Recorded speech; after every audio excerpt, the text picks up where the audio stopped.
घोड़े पे सवार होके धीरे धीरे चले आ रहे हैं।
घोड़े पर सवार होके जब उसी जंगल में आए, आज शिकार खेलते रहे पर जेठ का महीना प्यास के कारण गला सूख रहा है।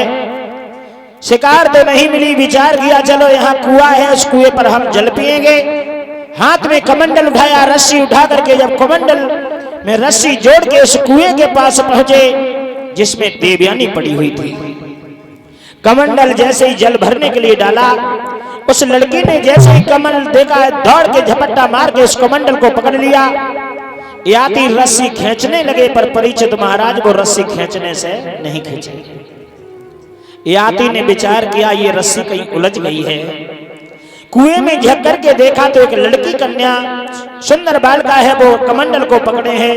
याती ने कहा देवी तुम कौन हो? क्यों? मुझे प्यास लग रही है, मुझे जल पीना है, मेरी रस्सी को छोड़ दो।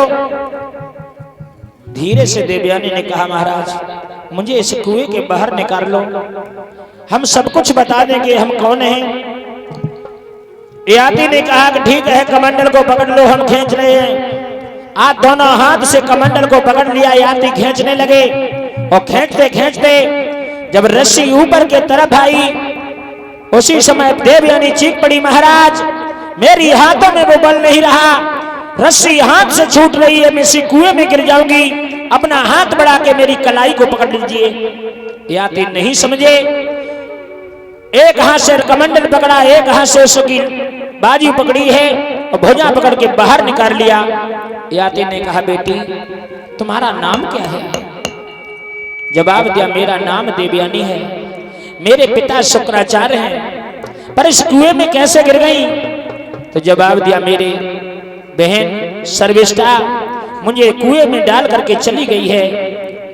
याती कहने लगे बेटी पूरी रात इस कुएं में पड़ी रही हो, शुक्राचार्य जाने कहां ढूंढ रहे होंगे, इसलिए तुम जल्दी से घर जाओ। जवाब दिया महाराज कहां जाएं? जवाब दिया घर जाओ। और कहां जाओगी? देवयानी कहने लगी